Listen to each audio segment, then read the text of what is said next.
और यहाँ पे ब्रिटिश रजीम आ गया तो उसने फिर इसको प्रॉपर बिल्डिंग को तो सेफ़ रखा और उसके बाद जो इर्द गिर्द का कैचमेंट एरिया था उसे पब्लिक पर्पज़ के लिए इस्तेमाल किया। यानी 200 साल के बाद भी उसी पैरामीटर पे लोग अपने छतों को डेवलप कर रहे हैं।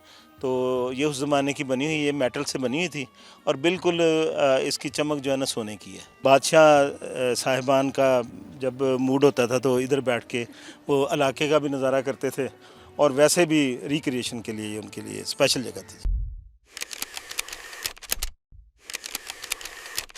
अस्सलाम वालेकुम, मैं हूं नसरीन बट और आप देख रहे हैं GTV डिजिटल। और इस वक्त हम मौजूद हैं गुजरांवाला के समर पैलेस में। जी हाँ, बिल्कुल, गुजरांवाला में भी एक समर पैलेस मौजूद है। लाहौर के समर पैलेस से तो दुनिया वाकिफ़ है, लेकिन यहाँ पर भी ऐसी कोई चीज़ है, ये मेरा ख्याल है कि बहुत से लोगों को फ़र्स्ट टाइम पता चला है। और समेत मेरे, मुझे भी नहीं पता था कि यहाँ पर गुजरांवाला में समर पैलेस मौजूद है। हमारे साथ मौजूद है राना फरीद साहब, जो फोकल पर्सन है लाहौर गुजरांवाला में जितनी भी हिस्टोरिकल साइट्स हैं उनके लिए ये बात करते हैं। तो इनसे पूछते हैं कि कहाँ छुपा के रखा हुआ था। मैडम ये एक हुआ कि जब यहाँ से अंग्रेज़ शिफ्ट हुआ है 47 में, तो उन्होंने ये नन्स की तंजीम के हवाले कर दिया, उनको अलाट कर दिया था। तो बड़ा इंटैक्ट रखा हुआ उन्होंने, संभाल के रखा है और बड़ी यहाँ पे स्कूल कायम है बच्चियों का और नन्स का हॉस्टल है काफ़ी बड़ा सा। अच्छा, इसका मतलब रकबा कितना था? और ये बिल्डिंग के बारे में आप थोड़ा सा बता दें कि ये सामने भी हमें कुछ दिए रखे हुए हैं, कुछ वो इमारत नज़र आ रही है, पीछे भी है जो कि तकरीबन ट्रिपल स्टोरी है और बेसमेंट है। तो इसके बारे में थोड़ा सा आप बता दें। इसका अबाउट 1 मुरब्बा जो था ना वो इसका प्रॉपर यानी 25 एकड़ इसकी थी अपनी जो, और उसके साथ इसका कुछ एरिया था जिसे शिकार के लिए इस्तेमाल किया जाता था। वो काफ़ी दूर तक था, जिसे बाद में आने वाली रजीम ने मुख्तलिफ ऑफिस जिसमें कमिश्नर ऑफिस हो गया या सिविल हॉस्पिटल हो गया, इस तरह की चीज़ों को तामीर किया गया, पब्लिक पर्पज़ में इसे लिया गया क्योंकि ये डायनेस्टी पैलेस था। तो इसको जैसे जैसे डायनेस्टी रिमूव हो गई और यहाँ पे ब्रिटिश रजीम आ गया तो उसने फिर इसको प्रॉपर बिल्डिंग को तो सेफ़ रखा और उसके बाद जो इर्द गिर्द का कैचमेंट एरिया था उसे पब्लिक पर्पज़ के लिए इस्तेमाल किया। यहाँ पे कोई रानी महल के बारे में भी सुना था कि वो भी मौजूद है। जी, इस महल के साथ साथ महारानियों की, महाराजा की जो मिसेस थी उनकी लिविंग थी जिसे रानी महल कहा जाता है। वो उसके अब बाकियात, हाँ, सिर्फ उसका एक गेट मौजूद है और कुछ इस तरह की चीज़ें मौजूद हैं, बाकी वो इस तरह से इंटैक्ट हालत में नहीं है। जी, अच्छा, आपने कहा कि यहाँ पे शिकारगाह थी और किस किस्म के जानवर यहाँ पे पाए जाते थे? रंजीत सिंह जब यहाँ पे रेस्ट करते थे तो मैंने बताया ना कि इसके इर्द गिर्द एरिया में मुख्तलिफ़ जगह वो जानवर, मुख्तलिफ़ किस्म के जानवर जिसमें हरन, जिसमें और इसी तरह के जो जंगली जानवर हैं वो मौजूद होते थे, जिनकी मतलब हंटिंग के लिए राजा साहब स्पेशली फिर किया करते थे मूव। अच्छा, तो यहाँ पे कोई टनल भी थी? जी, यहाँ से ना एक मतलब कॉमनली नोन कि क्योंकि ये जो मौजूदा DC ऑफिस है गुजरांवाला का, वहाँ पे रंजीत सिंह का किला भी था, आर्मी पॉइंट था उसका, उसी तक यहाँ से टनल एक बताया जाता है कि थी, जिसके निशानात नीचे जो हमारी इस बिल्डिंग के तहखाना उसमें पाए जाते हैं। अच्छा, अभी आप अंदर जो बिल्डिंग के बारे में बता रहे थे ना, थोड़ा सा वो ब्रीफ दे दें कि ये पुराने आसार जो मिले थे, किया था वो सारा, वो भी एक थोड़ा सा बता दें। अच्छा, ये जो इनर बिल्डिंग है इसके अलग से थोड़ा सा बता दें कि कैसी थी और अब कैसी है। जी, ये जो बिल्डिंग है जहाँ पे राजा रंजीत सिंह पब्लिक मीटिंग्स किया करते थे, नोटेबल्स के साथ उनकी मुलाकात होती थी, ओपन उनका जो कोर्ट था वो था शेरांवाला बाग। ये फॉर डिग्निटीज़ और जो नोटेबल्स थे उनके लिए यहाँ पे टाइम देते थे और उनकी मुलाकात के लिए ये पीछे जो बारादरी है ये प्रॉपर उनका ऑफिस था और इसमें साइड पे बारादरी के कमरे भी हैं जहाँ पे उनका हाई ऑफिशियल्स बैठते थे और रंजीत सिंह, महाराजा रंजीत सिंह जी, वो दरमियान में जिधर मैंने आपको बताया कि वो प्लेस थी बड़ी इंटैक्ट है और अभी भी अपनी ओरिजिनल हालत में है। उसकी छत आप मतलब यू विल डिलाइटेड टू सी कि अभी भी वो जो जदीद तरीन ग्राफी होती है वो उसी की ही शक्ल में है, यानी 200 साल के बाद भी उसी पैरामीटर पे लोग अपने छतों को डेवलप कर रहे हैं। तो ये उस ज़माने की बनी हुई, ये मेटल से बनी हुई थी और बिल्कुल इसकी चमक जो है ना सोने की है। तो अभी हम जाएंगे, तहखाना दिखाएंगे आप, वो किस तरह से है, कितनी उसकी जगह है, रकबा कितना है? जी, नीचे जो तहखाना है वो तकरीबन 36 बाई 25 है।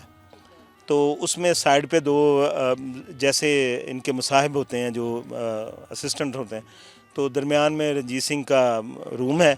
तो एक ये पूरा कंपाउंड है जो इस तरह से बड़ा हिस्टोरिकल डिज़ाइन किया गया और हिस्टोरिकल वेट रखता है, जिसमें एक एक चीज़ अपनी जगह पे अपनी हिस्ट्री बता रही है।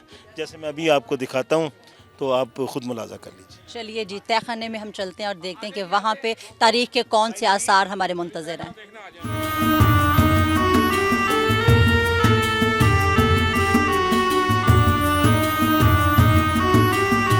जी, ये तहखाना है जहाँ पे हम सीढ़ियाँ उतरते तहखाने में जा रहे हैं, और ये बहुत ही नीचे की तरफ तहखाना है, तहखाना दर तहखाना है। उसी डॉट मेथड के ऊपर ये तहखाना जो है वो तामीर किया गया, सीढ़ियाँ जो है डॉट मेथड पे हैं। और मज़ीद नीचे इसीलिए ये समर पैलेस है, क्योंकि तहखाना है, तो जितना नीचे उतरेंगे उतना ही ये गहरा है। और अगर आप थोड़ा सा इस तरफ देखें तो इधर भी नीचे और भी ज़्यादा है, मतलब नीचे मज़ीद एक पोर्शन है। ये डबल तहखाना है। यहाँ पे मुझे लाहौर का अली मर्दान का वो मकबरा याद आ गया, जो ऊपर की तरफ डबल स्टेयर में बनाया गया, डबल डोम है, और ये तहखाना जो है वो डबल ट्रिपल नीचे है। तो डेफिनेटली फिर ये बहुत ठंडा रहा होगा, तभी इसको समर पैलेस कहते हैं। और अगर आप यहाँ पर देखें मेरे साथ, मैं आपको दिखाऊं कि ये वही मेथड है जो हमें पुरानी हवेलियों में भी दिखाई देता है। हवा का जो एक वेंटिलेशन का जो सिलसिला था, ख़ास तौर से रंजीत सिंह की हवेली में भी इसी तरह से मौजूद है, जो कमरों को बहुत ठंडा रखते थे, क्योंकि हवा ऊपर से आती है और फिर बाहर जाने का कोई इस तरह से रास्ता नहीं है, खराज नहीं है, तो वो कमरे को ठंडा रखती थी, क्योंकि दीवारें मोटी हैं और फिर तहखाना है नीचे, तो इसलिए ये ठंडा, बाहर जो आम टेम्परेचर है उससे बहुत डिग्रीज नीचे आ जाता था, तो इसलिए ये समर पैलेस है।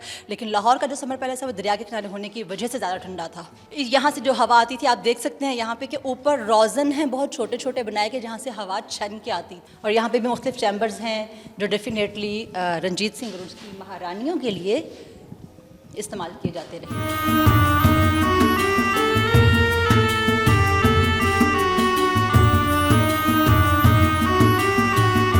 इस वक्त हम बारादरी के ऊपर के पोर्शन पर मौजूद हैं, तो राना साहब भी हमारे साथ हैं, और जब तक हम यहाँ पर मौजूद हैं, राना साहब हमारे साथ साथ हैं, तो आप बताइए कि अब हम यहाँ पे किस पोर्शन में किस पर्पज़ के लिए इस्तेमाल होता था?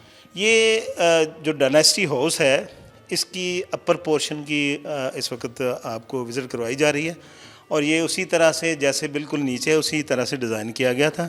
इसमें कुछ बालकोनियाँ ज़्यादा हैं, और यहाँ पे भी स्पेशल मीटिंग्स के लिए ये इस्तेमाल होता था। रंजीत सिंह जब गुजरांवाला स्टे करते थे तो यहाँ पे डिग्निटीज़ को और नोटेबल्स को वो टाइम देते थे, और जो सीरियस इश्यूज़ थे रियासत के उनको यहाँ पे सेटल किया जाता था। जी, तो अभी हम ऊपर जा रहे हैं।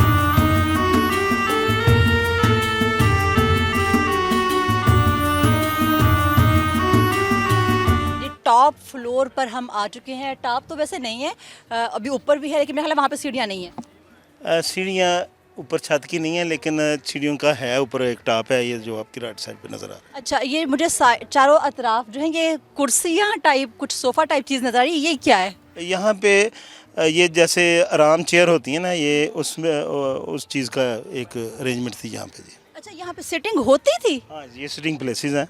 अच्छा, आप अभी आपको कैमरा दिखाएगा, यहाँ पे चारों कॉर्नर्स जो हैं वहाँ पे बिल्कुल ऐसे जैसे आज के हमारे पफीज़ हैं, या आप उसको सेटीज़ कह सकते हैं, उस टाइप की कंस्ट्रक्टेड कुर्सियाँ हैं। और राना साहब के बकौल यहाँ पे सिटिंग हुआ करती थी, तो किस पर्पज़ के लिए हुआ करती थी सिटिंग यहाँ? अच्छे मौसम को एंजॉय करने के लिए, वैसे धूप सेकने के लिए, या अदरवाइज़ जब किसी का जी चाहे, बादशाह साहिबान का जब मूड होता था तो इधर बैठ के वो इलाके का भी नज़ारा करते थे, और वैसे भी रिक्रिएशन के लिए उनके लिए स्पेशल जगह थी। जी, तो ये ऊपर का चैम्बर जो है यहाँ पे रंजीत सिंह जो है वो क़याम किया करते थे। जी, ये क़यामगाह है उनकी, ख्वाबगाह भी है, क़यामगाह भी है, ये उनका बेडरूम है। जी, आपको बेडरूम भी दिखाते हैं, लेकिन पहले आपको ये चेयर्स दिखाते हैं कि उस ज़माने में बादशाहों के दिमाग में कैसी कैसी चीज़ें आती थी, कि किस जगह पे बैठ के वो मौसम का लुत्फ़ लेते थे।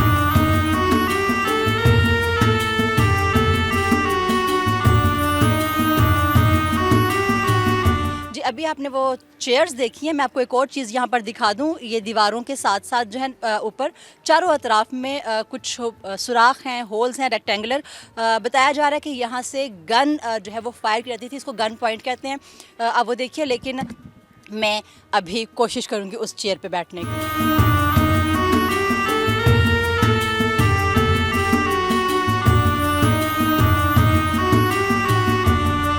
आपने ज़बरदस्त से समर पैलेस का दौरा किया कैमरे की आंख से, इसके लिए जो है एहतमाम किया था पंजाब टूरिज़म डेवलपमेंट कॉरपोरेशन ने, और ये बहुत ही ज़बरदस्त टूर है। और यकीनन गुजरांवाला की बहुत सी ऐसी साइट्स हैं जो अनसीन थी, ख़ास तौर से ये समर पैलेस अनसीन था।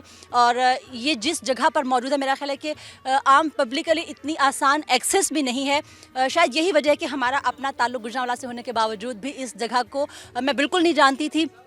ये पहली मर्तबा है थ्रू आउट माई लाइफ कि मैंने इस जगह को देखा है, और इसकी खूबसूरती जो है वो बहुत ही ज़बरदस्त है। और ये वो शाही स्थान जिसका भी मैं जिक्र कर रही थी कि यहाँ पर बैठ के वो रंजीत सिंह और उसके जो मसाहिब हैं लुत्फ़ लेते थे मौसम का। और आप इस इमारत की जो है वो ज़बरदस्त जो कंस्ट्रक्शन है उसको देख सकते हैं। इसका जो आपने नीचे तहखाना है उसको देखा कि जो पूरा स्ट्रक्चर है वो इतने 100 साल गुजरने के बावजूद कायम दायम है।